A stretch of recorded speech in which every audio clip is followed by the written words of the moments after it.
শুনো।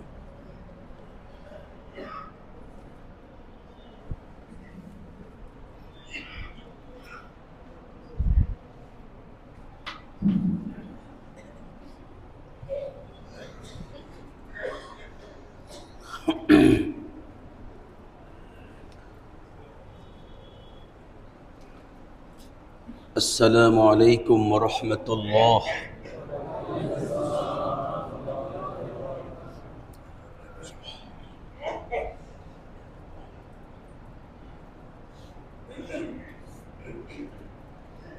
نحمده ونستعينه ونستغفره ونؤمن به ونتوكل عليه ونعوذ بالله من شرور أنفسنا ومن سيئات أعمالنا. من يهده الله فلا مضل له ومن يضلله فلا هادي له. ونشهد أن لا إله إلا الله وحده لا شريك له. ونشهد أن محمدًا عبده ورسوله صلى الله تعالى عليه وعلى آله وصحبه أجمعين. أما بعد فأعوذ بالله من الشيطان الرجيم. بسم الله الرحمن الرحيم. شهر رمضان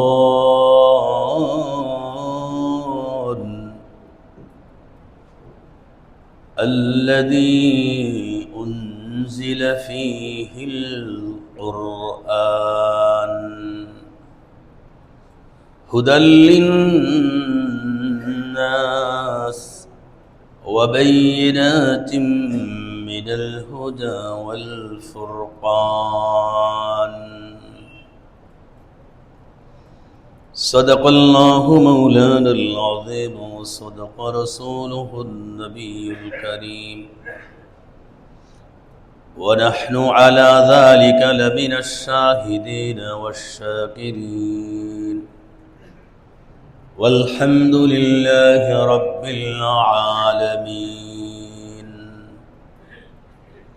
اللهم صل على محمد وعلى آل محمد كما صليت على إبراهيم وعلى آل إبراهيم إنك حميد مجيد.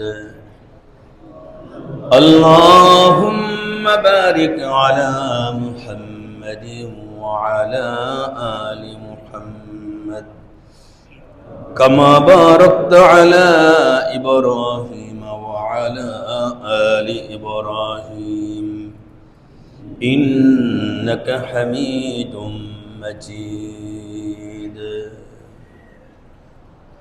معزز محترم মুসল্লিয়ান کرام,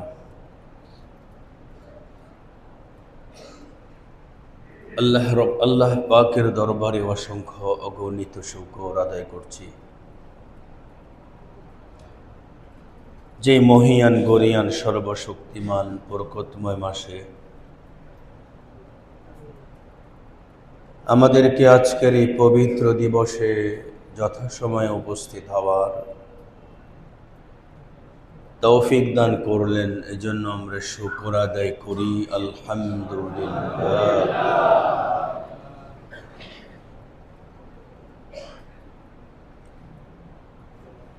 আর মাত্র 12 দিন আমাদের মোমেনের শুভ দিন। 18 তারিখ শুভ দিন, বলেন কয় তারিখ শুভ দিন? 18 তারিখ শুভ দিন, তাকওয়া অর্জনের রমজানের দিন। আল্লাহ পাক যদি আমাদেরকে তৌফিক দান করেন, আর মাত্র কয়দিন? 12 দিন। এই 12 দিনে আমাদের কি প্রস্তুতি নেব, আজকে সে আলোচনা করব ইনশাআল্লাহ। দেখেন, আমি যে আয়াত তেলাওয়াত করলাম,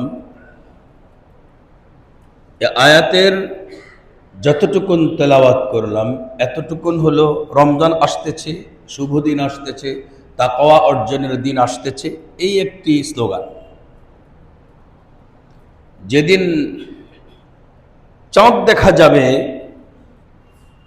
ঠিক তারপরেই হলো ফামান শাহিদা মিনকুমুশ শাহরা ফালইয়াসুম।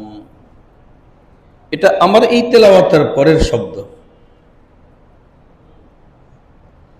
কিন্তু তার আগ পর্যন্ত আলোচনাটা হলো আমাকে আর আপনাকে আল্লাহ তাআলা বুঝাচ্ছেন সামনে রমজান। সেজন্য আল্লাহ তাআলা বলেন শাহরু রমাদান আল্লাযী উনজিলা ফীহিল কুরআন। আল্লাহ বলছেন তুমি জানো শাহরু রমাদান কি? শাহরু রমাদান রমজানের মাস। আল্লাহর সাথে সাথে একটা গুণ বর্ণনা করে বলেন মাহে রমজান, রমজানের মাস, এটা কি তুমি কি জানো? আল্লাহ নিজে বলেন আল্লাযী উনজিলা ফীহিল কুরআন। এই মাসটা এমন একটা মাস যে মাসে নাজিল হয়েছে কোরআন। কোরআন সর্বপ্রথম নাজিল হয় রমজান মাসে। মাহে রমজানের লাইলাতুল কদরে প্রথম কোরআন নাজিল হয়। হুদাল লিন্নাস। যদি প্রশ্ন করা হয় কেন কোরআন, কেন কোরআন? আল্লাহ যখন দেখলেন দুনিয়ার মানুষেরা মন গড়া চললে কোনোদিন তারা জান্নাত পাবে না, নিজের মন মতো চললে কোনোদিন জান্নাত পাবে না, কোনোদিন আল্লাহর মুলাকাত পাবে না। এজন্য আল্লাহ তাআলা বলেন মন গড়া চলা দেখলাম তোমাদেরকে আমি 550 বছর, ঈসা আলাইহিস সালামের বিদায়ের পর থেকে নিয়ে প্রায় 650 বছর পর্যন্ত মানুষেরা নিজেদের মন গড়া নিজেরা চলতে যেভাবে চলেছে জাহিলিয়তের নামে তারা আখ্যা পেয়েছে। কি নাম? ফ্যানের আওয়াজে কথা সম্পূর্ণ বুঝবেন না, কিছু অস্পষ্ট হবে, তারপরেও খেয়াল দেয়া শোনেন। একদিকে গরমও আছে, আবার ওই কি বলে শীতও আছে, গরমও আছে। তোমাদেরকে 550 বছর থেকে 650 বছর পর্যন্ত নবী ছাড়া, আসমানি কিতাব ছাড়া ছেড়ে রেখে দিয়েছি। দেখেছি, দেখা হয়ে গেছে। আসমানি কিতাব ছাড়া তোমরা যেমনে চলো, তোমাদের এই চালচলনে তোমরা মানুষের নামে থাকো না, তোমরা প্রাণীতে পরিণত হও। চতুষ্পদের আখলাক তোমাদের মাঝে চলে আসে। তোমরা একজন আরেকজনকে চেনো না, বাবা সন্তান চেনে না, বোঝে না, সন্তান বাবা মা বোঝে না। কি কদর বাবা মায়ের যেমনি করে সন্তান বুঝে না, আবার কি কদর সন্তানের বাবা মায়ও বুঝে না। বাবা মাকেও বুঝে না সন্তান, আবার সন্তানকেও বুঝে না বাবা মা। ঠিক তো? তোমরা যে সিদ্ধান্তগুলো নাও, নিজেদের সিদ্ধান্তেই তোমাদের অপমানের গ্লানি নেমে আসে, তারপরে নিরপরাধীর উপরে তোমরা দোষ চাপাও। আমি আল্লাহ তা 1 বছর 2 বছর রয়ে 550 থেকে 650 বছর আমি তোমাদেরকে তোমাদের হাতের উপরে ছেড়ে দিলাম। আমি যখন দেখলাম তোমাদের নিজেদের মাঝে হেদায়েতের কোনো যোগ্যতা নাই, অথচ এই মহাবিশ্বের দিকে তাকালে আল্লাহ যে একজন আছে, সবার ঈমান আনা জরুরি। কিন্তু হবেটা কি? তোমরা পারো না। তোমরা তোমাদের প্রত্যেকটা জায়গায় জায়গায় যে সিদ্ধান্তগুলো তোমরা নিজেদের মন গড়া সিদ্ধান্ত নাও, এটি কোনো মানুষের সিদ্ধান্ত নয়, শৃঙ্খলা জাতির সিদ্ধান্ত নয়। এই কারণে আমি আল্লাহ তাআলা হুদাল লিন্নাস, শুধু মুসলমান নয়, তামাম দুনিয়ার সব মানুষের দিশা পাওয়ার ডায়েরি আমি নাজিল করে দিলাম। যেই সব মানুষেরা মুসলমান তারা এই ডায়েরি ফলো করে দুনিয়াও সুখী হবে, পরকালেও সুখী হবে। আর যারা মুসলমান নয় তারাও যদি এই ডায়েরিকে ফলো করে চলে, পরকাল পাবে না ঠিক, কিন্তু ইহকালে সুখ শান্তি তাদের জীবনেও আসবে। আপনারা কি এটা মানেন? তাই সুবহানাল্লাহ কই। ওয়াবাইয়িনাতিম মিনাল হুদা ওয়াল ফুরকান। আল্লাহ 2 নম্বরে বলেন, আমি 550 বছর থেকে 650 বছর পর্যন্ত তোমাদেরকে তোমাদের মতো করে চলার স্বাধীনতা দেওয়ার পরে কুরআন দিলাম। এবার তোমরা আল্লাহর এই শরীয়তকে এক পাশে রেখে তোমাদের ওই রচিত বিষয়গুলোকে আর এক পাশে রেখে তোমরা এবার একটাকে আরেকটার উপরে মুওয়াজানা করো, মাপজুপ করো, দেখো দুইটার মধ্যে কোনটা সেরা। এই কারণে কোরআনটা হলো ওয়াবাইয়িনাতিম মিনাল হুদা ওয়াল ফুরকান। এটার মধ্যে যেমনি করে হেদায়েতের বাণী, তেমনি করে পার্থক্য করার জন্য পার্থক্য নির্ণয় করার একটি পুস্তিকা। এই মেশিন, এটা দ্বারা তুমি পার্থক্য সৃষ্টি করতে পারবা। তুমি বুঝবা ইমানদার আর কাফের দুয়ের মাঝে কে ভালো। তুমি বুঝবা ঈমান আর কুফর দুইটার মধ্যে কোনটা উত্তম। এটাকে নির্ণয় করার জন্য আমি আল্লাহ কোরআন দান করলাম। কোরআনের ভিতরে এমন অসংখ্য আয়াতগুলো আমি আল্লাহ দান করেছি। তুমি দেখো, তুমি দেখলে তুমি বুঝবা। আবার যারা মুসলমান হবে তাদের ইবাদত মন গড়া হবে না নবীর তরিকায় হবে? বলেন, মন গড়া হবে না নবীর তরিকায় হবে? যদি মন গড়া হয় এটা কেমন, আর যদি নবীর তরিকায় হয় ওটা কেমন? এ দুয়ের মাঝে পার্থক্য নির্ণয় করার জন্য আমি কোরআন তোমাদেরকে দান করলাম। নবীর তরিকা হওয়ার পরে আবার 2 সূরাত বাড়াবাড়িও আছে, ছাড়াছাড়িও আছে, আসেনি? আমি আল্লাহ তোমারে জানায় দিলাম, রে বান্দা, তুমি বাড়াবাড়িওয়ালা উম্মত নও, তুমি ছাড়াছাড়িওয়ালা উম্মত নও, তুমি উম্মত হইলা মধ্যম পন্থার উম্মত। এই জন্য বাড়াবাড়িতেও তুমি থাকবে না, ছাড়াছাড়িতেও তুমি থাকবে না। আমি এই বিষয়গুলো তোমাকে পরিষ্কার করে দিলাম, তুমি হলা মধ্যম পন্থার উম্মত।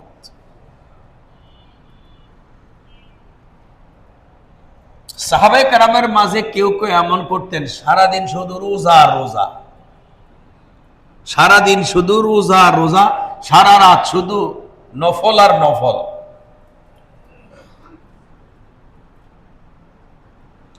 নবীজির দরবারে সংবাদ যায়, আপনার অমুক সাহাবী তার স্ত্রীকে জিজ্ঞেস করলাম, কেমন আছো? তোমার স্বামী নিয়ে তুমি দাম্পত্য জীবনটা তোমার কেমন কাটছে?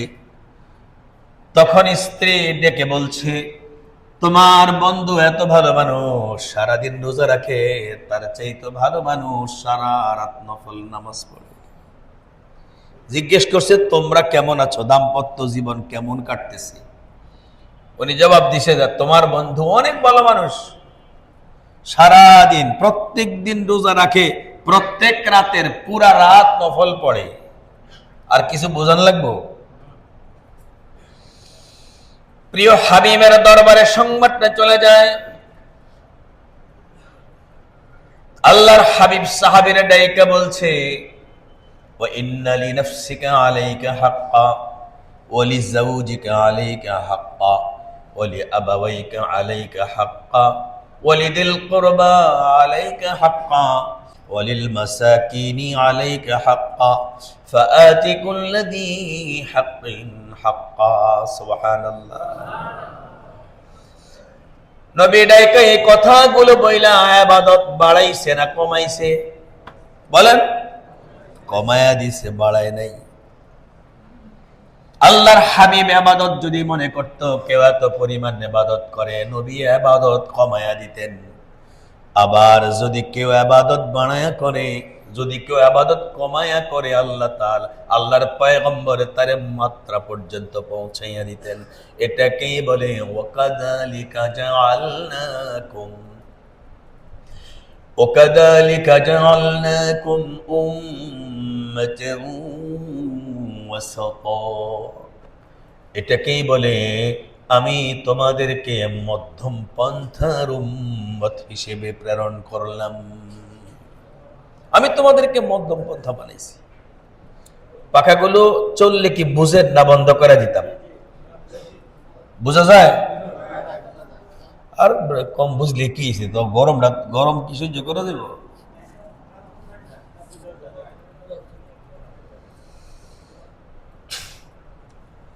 প্রিয় ভাইরা আমার, মাহে রমজান সামনে, একটু তাকায়া দেখি আমরা আমাদের ইবাদতে কোন পর্যায়ে আছি।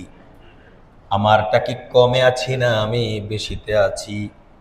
যদি কমে থাকি তাহলে বাড়াইতে হবে, যদি বেশি থেকে কমাইতে হবে। যেমন শাবান মাসে পয়গম্বরের সবচেয়ে বেশি রোজা রাখতেন। তার মানে এমন নয় যে রমজান পুরাটা যেমন শাবানও পুরাটা তেমন, এমন নয়। আমাকে 2-1 দিন আগে একজনের প্রশংসা শোনাইল। এই আমার এটা অফ করে, না না এটা শুধু অফ করে। আমাকে একটা সংবাদ শুনে বলল, আমার শাশুড়ি শাবান মাসে একটা রোজাও ভাঙত না। শাবান মাসে একটা রোজাও ভাঙত না। এখন আপনারা বলুন, এটা কি নবীর শিক্ষা? নবীর শিক্ষা কি? শাবান মাসে রোজা রাখবে, কিন্তু সব দিন না। আমরা আল্লাহ শুকর সামনের সপ্তাহ থেকে এসি ছেড়ে দিয়ে, এখন আর ওই আগের মতো শীত আর আশা করা যায় না।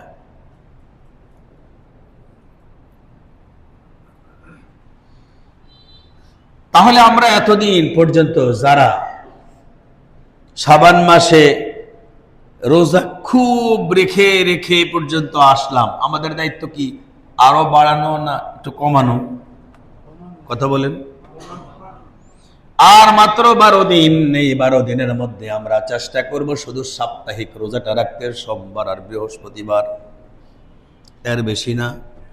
আবার যারা একটাও রাখি নাই তারাও কিন্তু এই 2টা রাখবো। তাহলে রমজান মাসের রোজা রাখতে কেমন লাগে, নিজের কাছে একটা অভ্যাসে পরিণত হব। এই কারণেই তো পৃথিবীর জগতে যত মানুষ গোসল করে, মুসলমানের মতো এত গোসল কেউ করে না। তার কারণ মুসলমানের গোসলে কখনো তার শরীরে এফেক্টেড হয় না। মুসলমান গোসল করার আগে ওযু করে, উজু করার দ্বারায় তার প্রত্যেকটা অঙ্গের গর্বী ভাবটা নিয়ন্ত্রণে চলে আসে।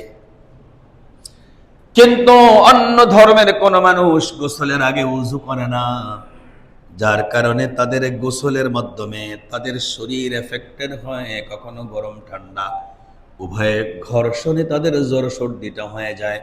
আজও যদি মুসলমান এক একটা সুন্নতের উপরে বরকরার থাকতো, তাহলে মুসলমানে তার ইবাদত গুলোর মাধ্যমে দুনিয়ার জগতেও সুস্থ থাকতে পারত। গোসলের আগে উজু করা করেননি আপনারা? সে কে কে করেন হাত দেখান তো। আমি তো আল্লাহ শুকর আলহামদুলিল্লাহ কোনো সময় ছুটে না। সবাই তোলেন নাই, করবেননি, সামনে হাত তোলা দেখান। কে কে করবেন দেখান দেখি। গোসলের আগে উজু, কি ব্যাপার আপনারা কেউ কেউ হাত তোলেন না? কি নবীর তরিকা ভালো লাগে না? নামান, কি আজীব অবস্থা। তরিকাটা কার? কথা বলেন কার? নবীজির তরিকা কি ভালো লাগে না? তো কেউ কেউ আবার হাতের এমনি রাখছেন। আল্লাহ হাত দিয়েছে তো দেখানোর জন্যই। আল্লাহর হাবিব গোসল করার আগে উজু করতেন। উজু শেষ করার পরে এক কোষ পানি নিয়ে মাথায় দিতেন। মাথায় দেওয়ার পরে মাথাটা দাঁড় করায় রাখতেন। টপকায়া টপকায়া পয়গম্বরের বাবরি চুল দিয়া নবীজির শরীর মোবারক এক ফোঁটা করে পড়তো। নবীজির কাছে কোনো শীত লাগতো না। পরীক্ষা করে দেখেন, শীতকাল তো চলে গেছে।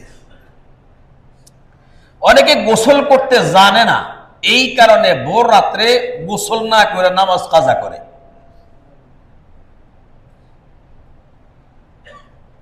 যখন কেউ গোসলের আগে উজু করে অর্ধেক শীত দূর হয়, আবার যখন মাথায় একটু পানি দেয় শীত পুরোটাই দূর হয়ে যায়। তারপরে আমাদের দেশে এখন কত সুবিধা, গ্রিজার, এটা সেটা কত কিছু লাগায়। আমি অল্প কিছুদিন শাহিনবাগ কেন্দ্রীয় মসজিদে জুমা পড়েছিলাম। আহারে, আমার মুতল্লি সাহেব আমার এসে বলতেছে, হুজুর আমার আম্মায় গ্রিজারের পানি গায়ে দিয়া পিঠের চামড়া নাই, এখন ইন্ডিয়া যাব, দোয়া করেন। পিঠের কি নাই? চামড়াই নেই। আহা, তো মুতল্লির মা অবশ্যই বৃদ্ধা। আপনি কি এই কথাটা মনে করেন না যে গ্রিজারের ব্যবহারের জন্য যে বুঝ লাগে? লাগে না? এজন্য সাবধান, যাদের ঘরে মুরব্বী আছে তাদের হাতে তাদের এই কাজগুলোকে ছেড়ে দিবেন না। আল্লাহ এই খেদমতটাকেই আপনাকে বলেছেন যে তুমি তোমার বাবা মায়ের প্রতি ইহসান করো।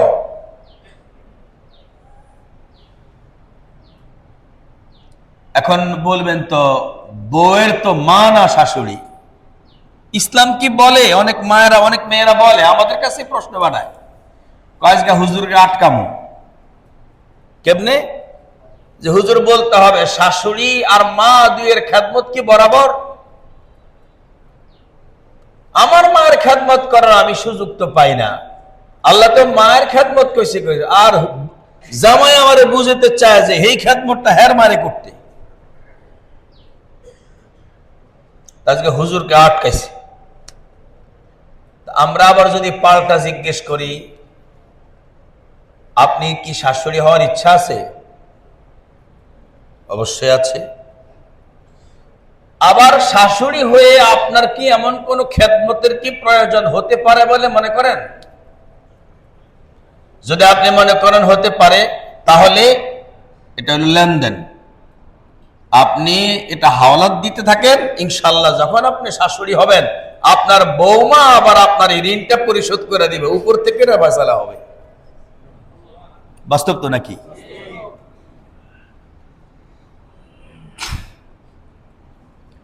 এজন্য আপনি তো আপনার মাকে পাচ্ছেন না, সে তো আরেক বাড়িতে, আপনি আপনার স্বামীর বাড়িতে। আপনি যদি এই কথা নিয়ত করেন যে আমার মায়ের খেদমতটা আমি শাশুড়িকে দিলাম, আল্লাহ ফিরিস্তাকে বলবে ওই মহিলার মেয়েটা সে মায়ের নিয়তে শাশুড়ির সেবা করছে, আমার ওই বান্দির সেবিকা নিযুক্ত করে দিয়ে যা। এজন্য প্রত্যেক মেয়েদের উচিত পরের বাড়িতে যাওয়ার পরে দুটা দিক লক্ষ্য করা। একটা হলো আমার ভবিষ্যতে আমিও তো শাশুড়ি হব, আর একটা যদি হয় বাড়িতে যদি মা থাকে, আল্লাহ যেন এই উসিলে আমার মার ব্যবস্থা করে দেন। করে দিবে কে? আল্লাহ। আল্লাহর হাবিব বলছেন, ওয়া ইন্না লিনাফসিকা আলাইকা হাক্কা ওয়া লিজাওজিকা আলাইকা হাক্কা ওয়া লিআবাওয়াইকা আলাইকা হাক্কা ওয়া লিদিল কুরবা আলাইকা হাক্কা ওয়া লিল মাসাকিন আলাইকা হাক্কা ফাআতি কুল্লাযী হাক্কিন হাক্কা। সুবহানাল্লাহ। নবীজি ইবাদত কমায়া দিয়েছেন। নবীজি বলতেছেন, তুমি যে সারাটা দিন রোজা রাখো আর সারা রাত নফল পড়ো, এই পাওনা হলো আল্লাহর। কার এটা?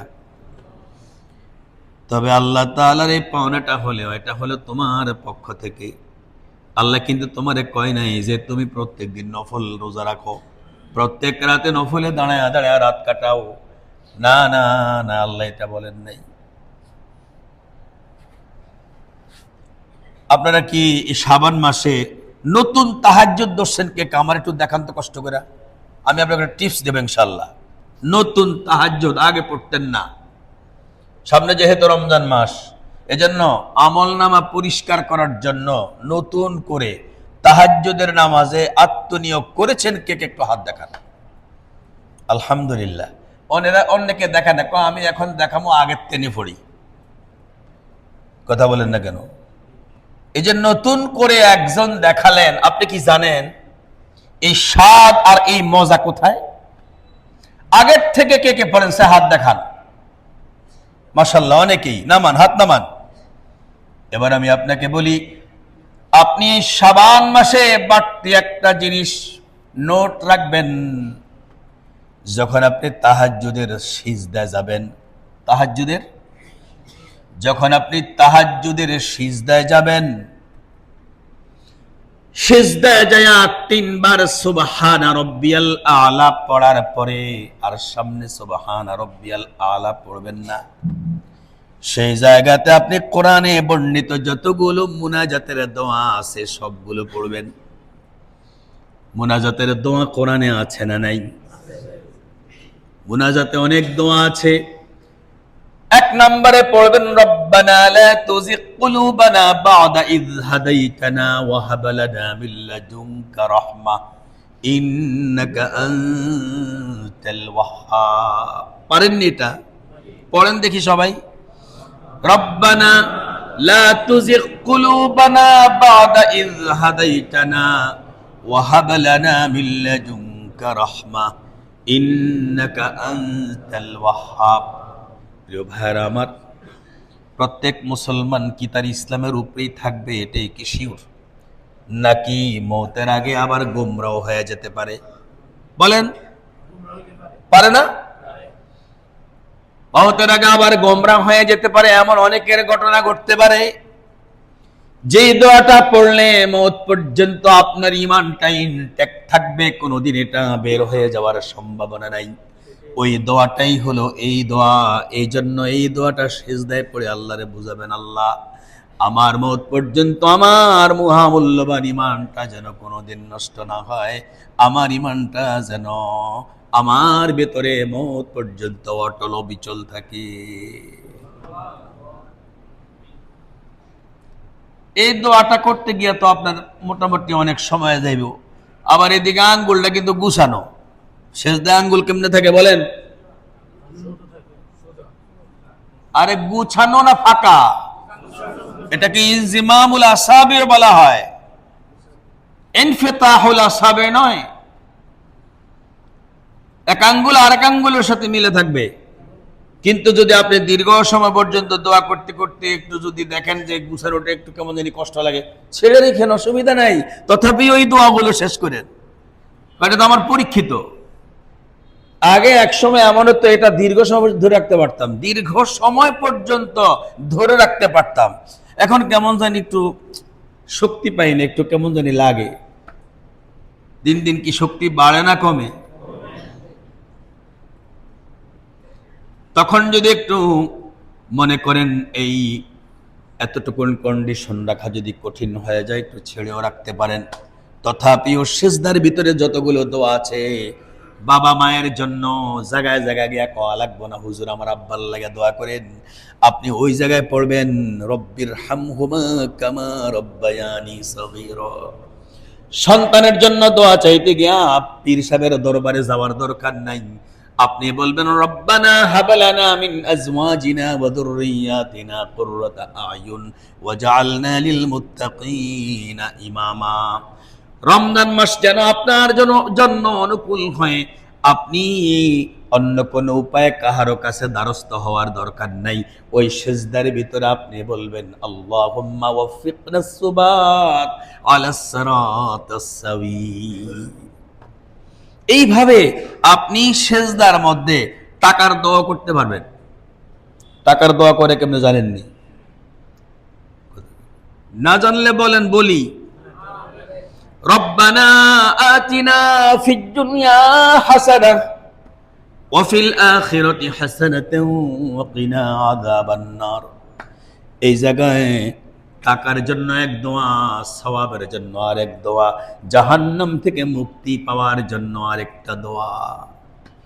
আপনি যদি এখন থেকে রমজান পর্যন্ত নিয়মিত এই দোয়াগুলো তাহাজ্জুদের নামাজে যদি করতে থাকেন, প্রিয় ভাইরা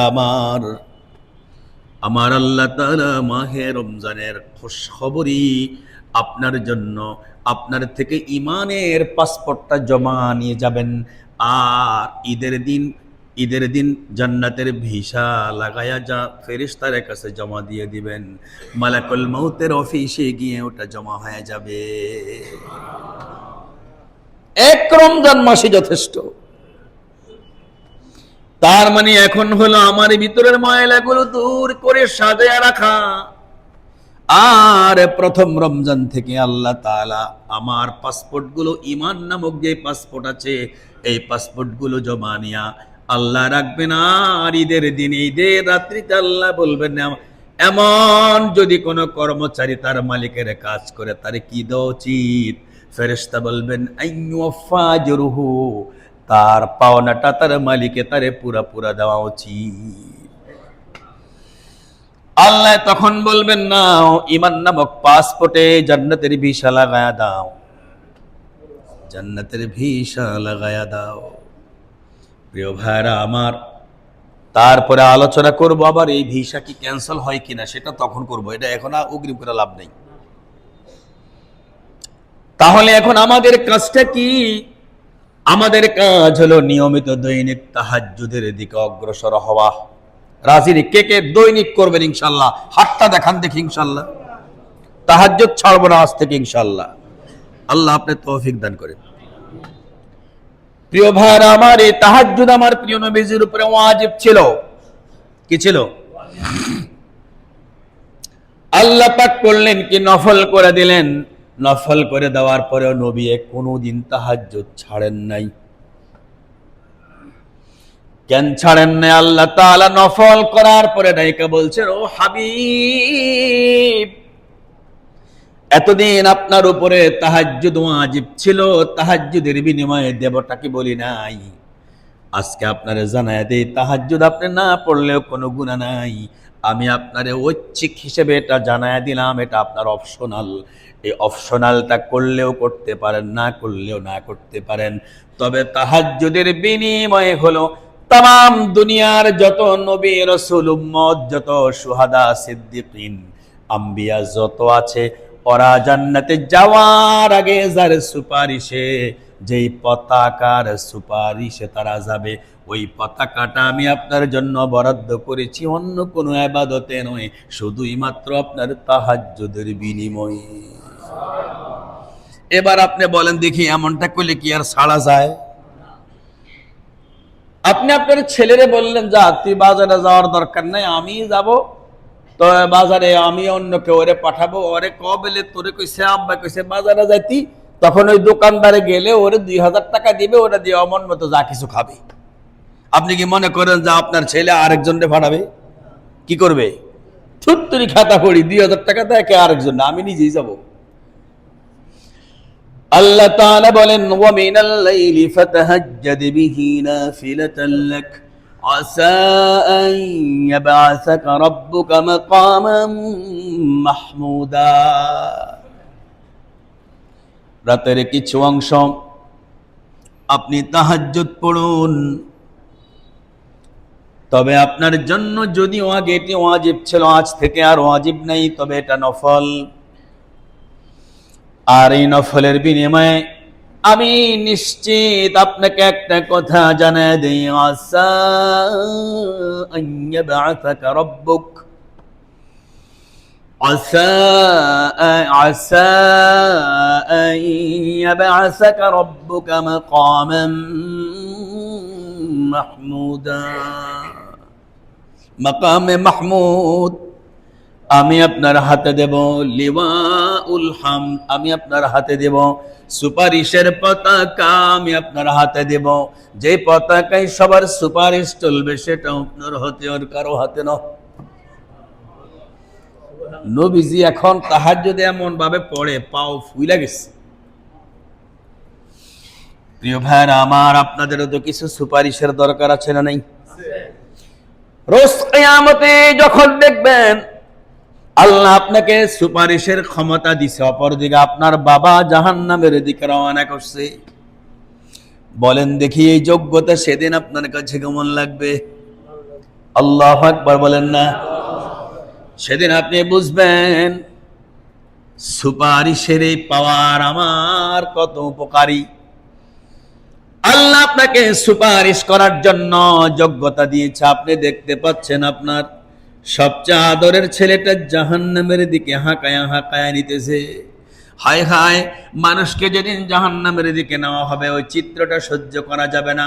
সূরা জুমার একটু তেলাওয়াত করে দেখেন, ওয়াসিকাল্লাযীনা কাফারু ইলা জাহান্নামা যুমারা হাত্তা ইযা জাউহা ফুতিহাত আবওয়াবুহা وقال لهم خزنتها ألم يأتكم رسل منكم يتلون عليكم آيات ربكم وينذرونكم لقاء يومكم هذا قالوا بلى ولكن حقت كلمة العذاب على الكافرين।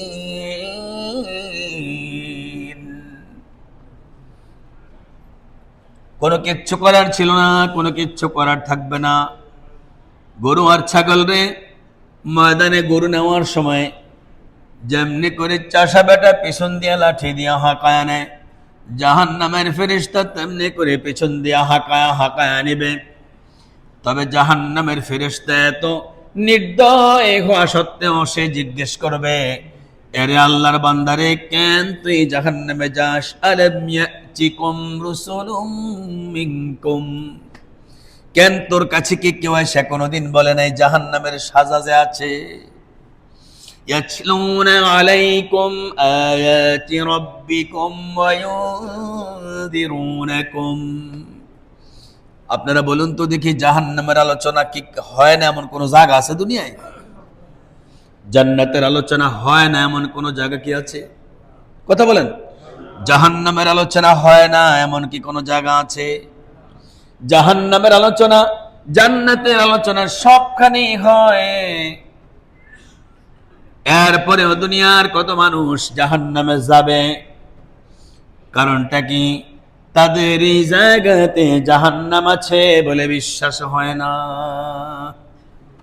কথা বাস্তব তো।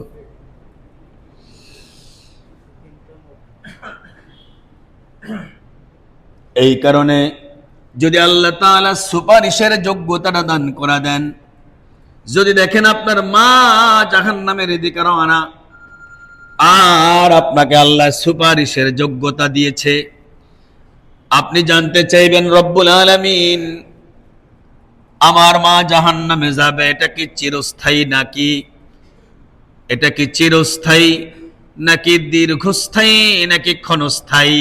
কটা হলো? চিরস্থায়ী, দীর্ঘস্থায়ী, ক্ষণস্থায়ী। তার মানে স্বল্প মেয়াদী নাকি দীর্ঘ মেয়াদী না চিরকালের জন্য? আল্লাহ গো কোনটা? আল্লাহ যদি বলেন দীর্ঘস্থায়ী, তাহলে আপনি বলতে পারবেন আল্লাহ দীর্ঘদিন পর্যন্ত জাহান্নাম থেকে জ্বলে পড়ে আসার পরে তো আমার মা জান্নাতে আসবে, আয়েশা দেখবে আমি জান্নাতে মজা করতেছি, ওই সময় আমার মা আমারে দেখলে তার কাছে ভাল লাগবে না, দরকার নাই মায়ের সঙ্গে আমারেও জান্নাত জাহান্নামে দিয়ে দেন। তখন আল্লাহ করবেন কি, ফেরেশতারা বলবেন ও আমার পাগলা বান্দার কথা আমি বুঝছি, যা তার মায়ের তুই জান্নাতের দিকে লয়া। আসলে কারবার তো আরেক জায়গায়, মান যাল্লাযী ইয়াশফাউ ইনদাহু ইল্লা বিইযনিহি ইল্লা মান আতাল্লাহা বিকলবিন সালীম।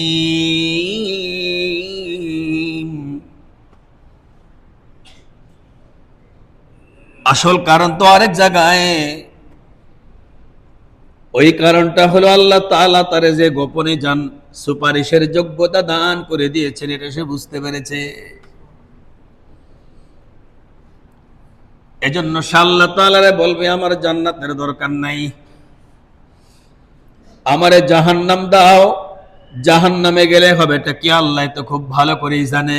একজন জান্নাতি মানুষ যদি ভুলেও জাহান্নামে গিয়ে পড়ে, জাহান্নামটা সে তার আগুনকে রক্ষা করতে পারবে না, জাহান্নাম তার আগুনটা নিভে যেতে বাধ্য হয়ে যাবে। বুঝতেছেন আপনারা? অনেক সময় ভুলে অনেক কিছু হয়ে যায়, ভুলে গরম পানি গায়ে দিছে, পিঠের চামড়া চলে গেছে, এটা কিন্তু পরকালে হবে না। কেউ যদি ভুলে জাহান্নামে লাফ দেয়, গেলে দেখবে ওটা তো জাহান্নাম নাই, ওটা জান্নাতুল ফেরদাউস হয়ে গেছে।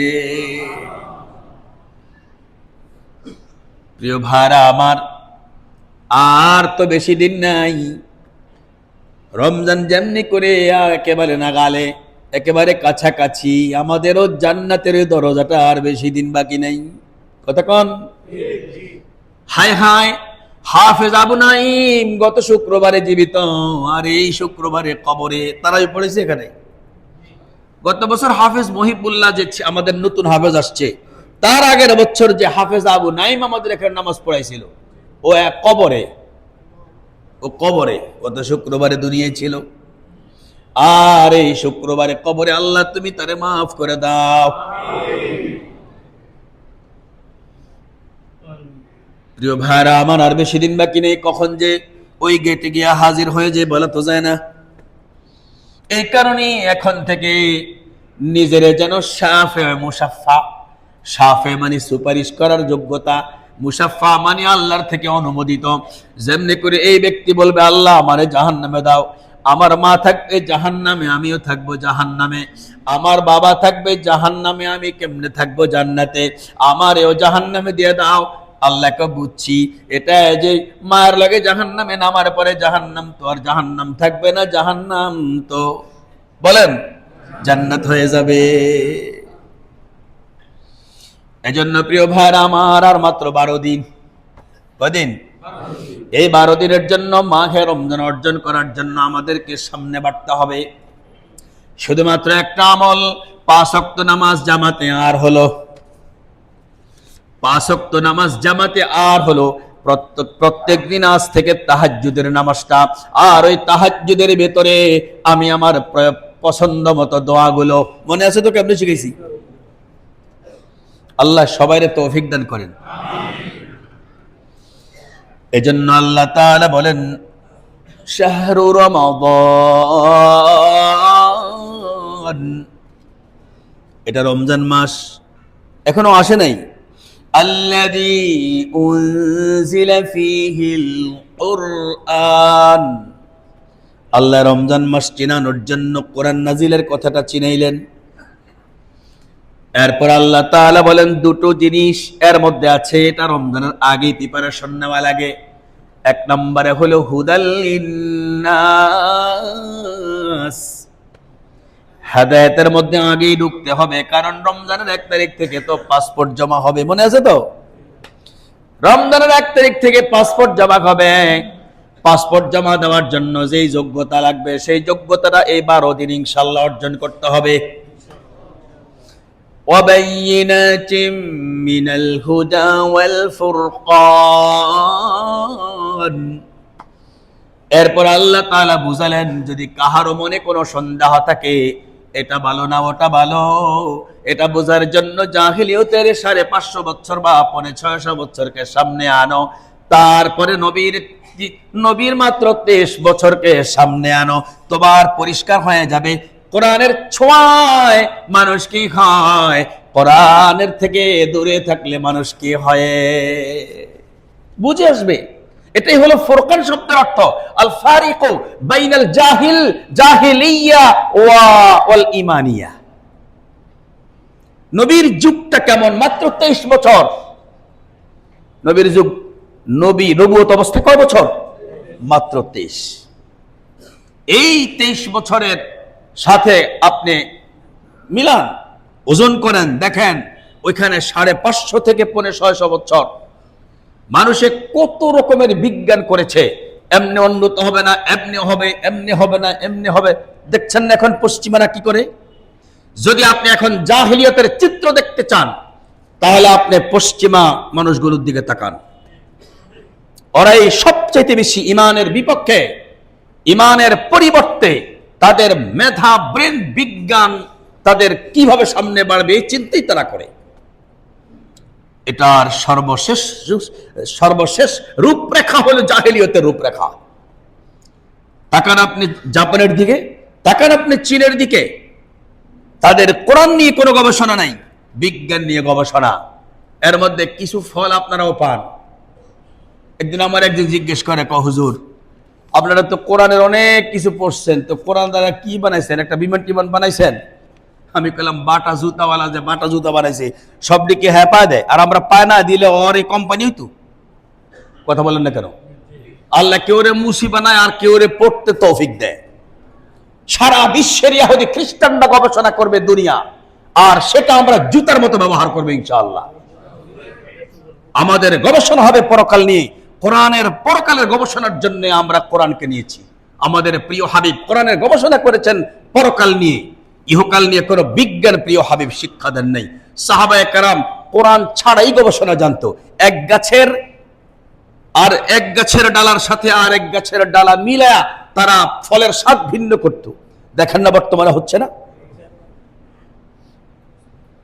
এজন্য আমাদের এই গবেষণা কোরআন পরকালের জন্য মাত্র আর 12 দিন। কদিন? 12 দিন। এই 12 দিনে আমরা এমন একটা প্রিপারেশন নেব যেন আল্লাহ তাআলা মাহে রমজানের 1 তারিখে আমাদের ঈমানের পাসপোর্টটা জমা নেয়। কোন ভিসা লাগানোর জন্য?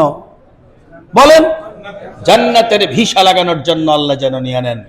আল্লাহ আমাদেরকে কবুল করেন। আল্লাহুম্মা বারিক লানা ফি রজব ওয়া শাবান ওয়া বাল্লিগনা রমাদান ওয়া আখিরু দাওয়ানা আনিল হামদুলিল্লাহি রাব্বিল আলামিন।